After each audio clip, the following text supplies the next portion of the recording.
learned a little bit more about Van Gogh today, watching our video. And now we are going to be getting ready to do your project. And I'm going to tell you that you have a lot of open opportunities here. If you would like to draw your flowers, you may draw them. If you would like to build them, like with a sculpture, maybe with clay or some type of Play-Doh, you could do that. If you would like to use paper, you could do that as well. So I want to show you a couple of things though before you're just set loose to create. One of the things I want you to do is you can get your vase drawn or created first, and if you are drawing it, you can use markers, you can use colored pencils, you can use crayons. Any type of supplies that you have at home would be perfect. So I wanted to talk real quick about, if you are drawing it, you want to think about your vase not being a closed object. It is open where the sunflowers would go in. And to create that, we're going to create more of a three-dimensional opening for the vase. So to do that, you're actually going to do an oval shape for the top of your vase. And then you can do whatever style of vase you would like. In Van Gogh's, he has a table surface, so if you are drawing it, please make sure you add in a table surface. And then the other thing that Van Gogh did, if you are drawing yours or creating it on the computer or on paper, I would like you to think about his short brush strokes. So when you start adding in different colors, you can think about adding in small marks to represent those small brush marks that he made. That was his technique for those small brush strokes. And I normally use more than one color to fill in so that you can still see your brush marks.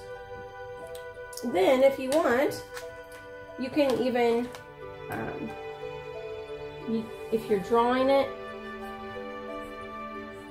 obviously we're drawing some leaves, but then the main part is going to be the top of your sunflowers.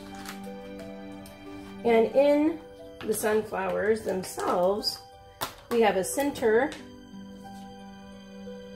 that is rather large, and then we have the flower petal itself is a curve, two curves that match up so that they come to a point.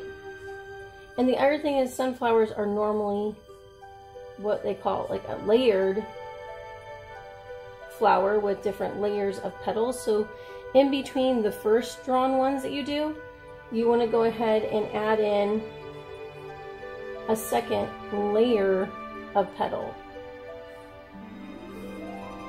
Okay, and sometimes it's perfectly fine for things to go off the page, remember. I'm going to add in my extra layers here. And then I'm going to add a stem. But hopefully you guys are already starting to get some thoughts here, my friends. Hopefully they're a little different than mine, because remember, as artists, it's great when we have our own ideas. And again, I'm going to use some small marks on my flowers to represent Van Gogh's small brush strokes. I'm going to grab out another orange to add in to the flower petals. I liked how Camille described the flowers in the book, about how bright they were with the colors. It's a very great way to describe a sunflower. So hopefully you can see that I'm adding all these different lines. I'm going to bring it up a little closer to the camera. So there are my small brush strokes. Now, if you are creating something with paper, you can even get, I have a yellow tablet that's paper, and you could cut these out. You can rip it if you want, and this could represent your petals. If you are not wanting to draw it, you could also create it with paper. And if you're doing clay or Play-Doh, think about making your vase and the flowers that are with your vase.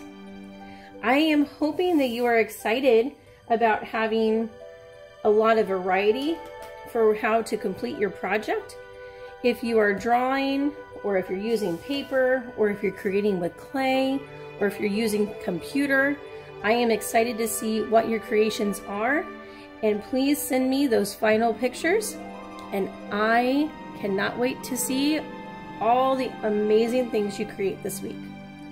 Have fun working with sunflowers inspired by Van Gogh.